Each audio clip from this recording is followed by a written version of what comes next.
Bonjour. Il y a un an, la Société française de chirurgie de l'obésité et maladies métaboliques m'ont demandé de faire une présentation lors de congrès national qui était à Saint-Étienne en mai 2025 concernant les avantages d'un groupe Facebook. La semaine dernière, j'ai discuté ça sur le groupe Facebook et j'ai pensé de faire cette présentation de refaire cette présentation dans un format vidéo pour mettre mieux sur le papier les avantages et ma philosophie concernant l'importance d'un groupe Facebook dans le suivi du patient. Comme vous savez, dans le passé, on a fait le groupe Adovar.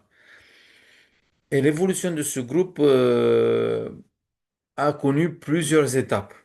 Dans la première phase, ma philosophie, c'est de garder le groupe sur une atmosphère de liberté, égalité, fraternité. Qu'il n'y a aucune réponse, aucune question sans réponse. Le groupe, il était privé, mais il était en même temps, les discussions, c'était privé, mais chacun, il peut adhérer au groupe après une acceptation. On a connu plusieurs patients experts, hein, Béa et Sandrine, qui ont pris le relève de l'ancien patient expert. C'est elles qui ont mis ce motto du groupe que je l'adore énormément. À l'époque, je ne savais pas que c'est un proverbe africain. Maintenant, je le sais. Seul on va plus vite, ensemble on va plus loin. Après, c'était le tour de Carole qui a joué un rôle extrêmement important. C'est elle qui a défini un peu les règles du groupe avec les centaines de jours. Pas de publications trop personnelles, les avertissements, pas de promotions. Elle a joué vraiment le rôle de patient expert et même parfois ça a changé le rôle entre patient et chirurgien. Et également, elle a développé la Ligue contre l'obésité en Afrique. Quels sont les avantages d'un groupe Facebook? Comme on parlait de la Dovar, que maintenant on parle de la maison chirurgicale de l'obésité. Quels sont les avantages d'un groupe pour moi? Donc, on va prendre une par un. Renforcement de la confiance pour la chirurgie bariatrique. Même Carole m'avait dit, à un certain moment, et plusieurs patients, on dit que, docteur, je vous ai vu, vous nous avez bien expliqué, on était en confiance pour la chirurgie, mais on avait toujours le fait de voir l'expérience des autres patients nous a aidé vraiment à progresser à toute confiance avant la chirurgie. Donc, je dis toujours, nous en tant que médecins, on vous donne un message de chirurgien au patient, mais il y a un autre message d'un patient à l'autre. Le vécu des autres patients, c'est très important. Récemment, j'ai vu même un autre avantage. Vous pouvez voir un patient qui est dans la même phase que vous, de évaluation préopératoire. Vous pouvez voir un autre patient que j'ai opéré vendredi, qui est à J4, J5. Vous pouvez voir un autre patient qui était opéré il y a 2 mois. Vous pouvez voir un patient qui était opéré il y a 2 ans. Et vous pouvez voir un patient qui était opéré il y a 10 ans. Où vous allez voir que la chirurgie, c'est pas le miracle. Donc, la confiance le stress préopératoire. Au début, j'ai pensé que, vous voyez là, les photos avec les jambes, je pensais que c'est un peu superficiel. Mais j'ai réalisé quelque chose. Le patient, il est plus en confiance quand il arrive au bloc opératoire. Quand il va mettre ses photos, je dis, bon, c'est des photos, c'est un peu superficiel. Mais c'est qui, moi, qui va juger? Moi, je veux avoir, mon intérêt personnel, c'est d'avoir un patient qui est moins stressé avant l'opération, au bloc opératoire.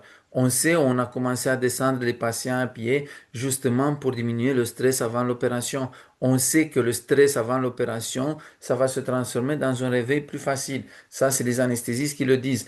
Donc, si le fait que vous allez mettre une photo sur Facebook et que à l'époque, moi je jugeais superficiel, vous rendre moins stressé avant l'opération et ça va vous aider même pour le réveil. Du point de vue médical, ça me rendre heureux. Donc, qu'est-ce que je jugeais superficiel il y a quelques années, maintenant, je le considère comme un outil thérapeutique. Ça va vous aider à vous dans la prise en charge. Donc, si vous sentez que votre stress avant l'opération va diminuer, qu'on fait une photo, qu'on fait, on ne sait pas, on s'en fout. Et en plus de ça, vous avez les encouragements des autres patients. C'est très important. Euh,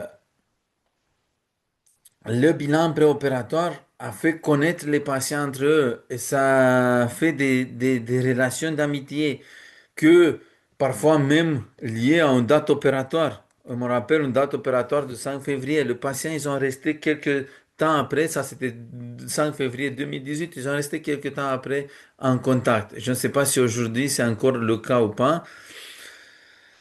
Euh, il y a des relations. Moi, je connais dans le Var et dans le Bouches-du-Rhône, à Marseille, je connais pas des médecins traitants.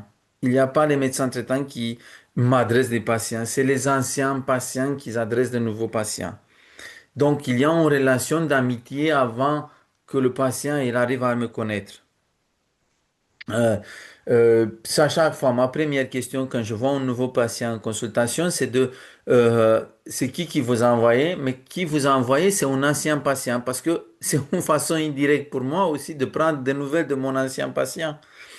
Et donc, on a les cadres l'exemple de nos chasseurs, on va dire, qui étaient copains avant l'opération et qui ont bien sûr continué à être copains après l'opération. J'espère qu'aujourd'hui, bon, c'est une présentation de, vous voyez, avant la Steve en 2018, hein. Donc, j'espère qu'ils continuent sur mais il y a des relations d'amitié qui ont été créées à la clinique. Je prends l'exemple le plus éloquent de Carole, le 1er avril 2018, et qui a continué maintenant, hein. On le voit maintenant à quelques années plus tard. Donc, amélioration de l'information, deuxième important. Donc, renforcement de la confiance par la relation d'amitié, par les relations de groupe, par diminuer le stress avant l'opération. Amélioration de l'information préopératoire. Comme je vous ai dit, vous pouvez voir soit d'informations très basiques, qu'est-ce que je prends pour les 3 jours à l'opération, soit des informations quand vous allez voir le vécu du patient dans les différents moments. La première mois, les vidéos qu'on faisait souvent les jeudis. J'aime beaucoup ça. Cette photo, je pense que je vais le reprendre et je vais le mettre sur le groupe, sur les maisons chirurgicales de l'obésité, parce que ça m'aide pour vous expliquer combien c'est important de renoncer au tabac avec l'opération. Les défis rencontrés durant le premier mois. C'est un outil pour moi, le groupe Facebook. Il n'y a plus besoin de vous dire, mais à 2 semaines, vous pouvez faire, je ne sais pas combien, 4,5 kilomètres de marche. Non, c'est le patient vous-même. S'il y a un autre patient qui a dit qu'il y a 2 semaines, il a réussi à faire 4 kilomètres et demi, le nouveau patient, il va se stimuler pour faire la même chose. Parfois, il fait pas, on n'est pas pareil, donc on va pas faire 4 kilomètres et demi. Parfois, on peut faire que 3 kilomètres, mais on va être stimulé de faire l'effort. Parfois, on peut faire plus. Mais c'est un rappel qu'on peut faire ça. Le lundi, la transpiration et tous les choses. Après, on avait l'alimentation. Pareil, je vais ouvrir la discussion si on va revenir sur la même organisation ou pas. Euh, Amélioration de la communication du centre avec les patients.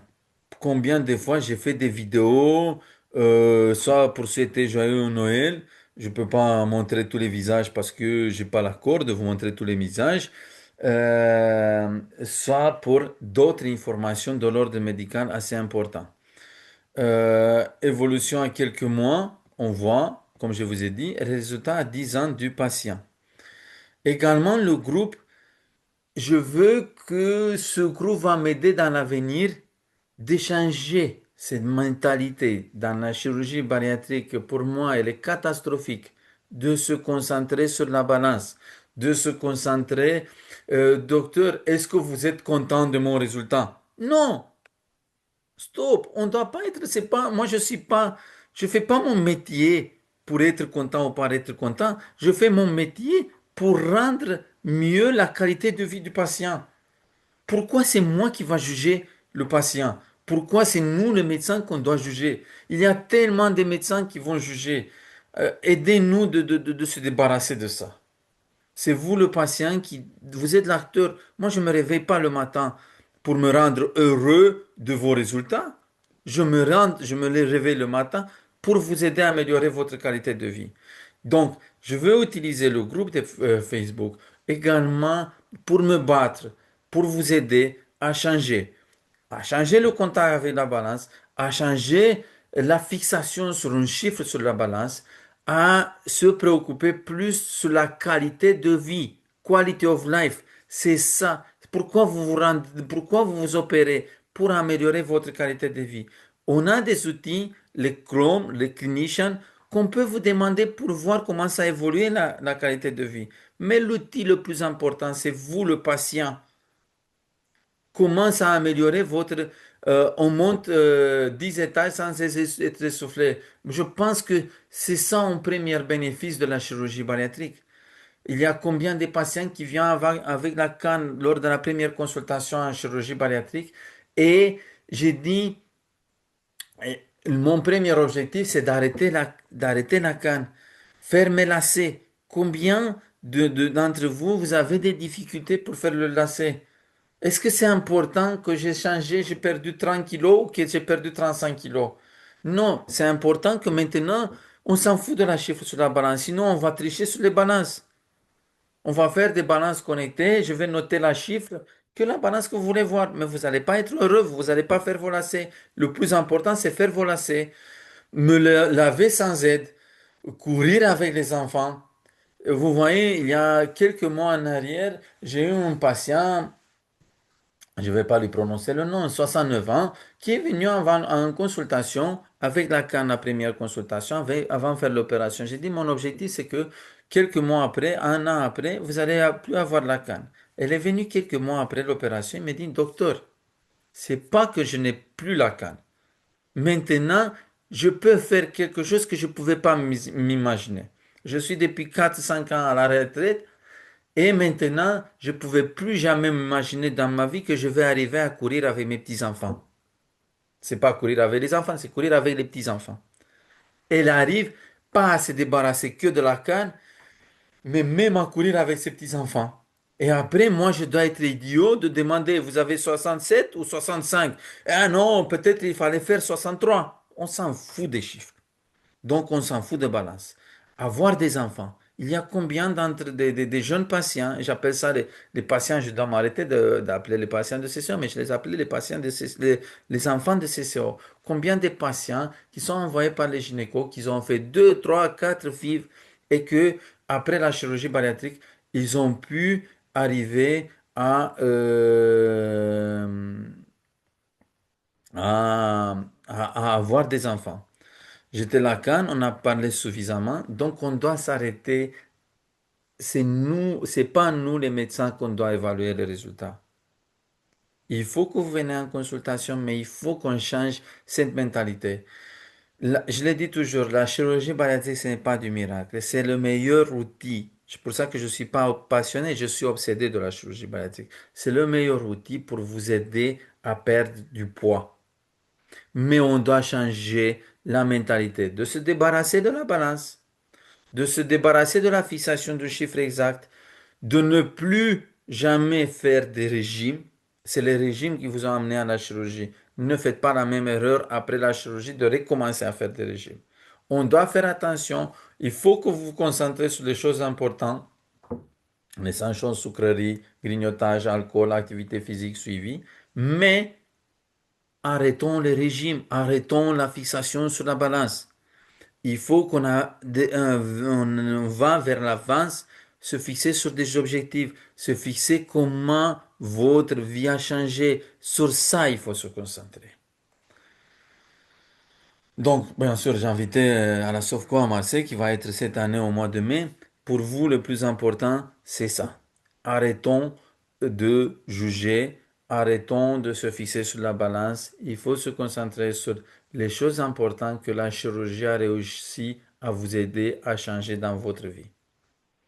Maintenant, pour le groupe Facebook, je vous ai expliqué, il y a 7 choses. Pour la maison chirurgicale de l'obésité, je ne sais pas comment je vais changer. Je vais revenir dans une petite live. Je voulais faire ce vidéo que pour moi, c'est une illustration pourquoi le groupe Facebook il est important et qu'est-ce qu'on doit changer. Merci beaucoup. À très bientôt.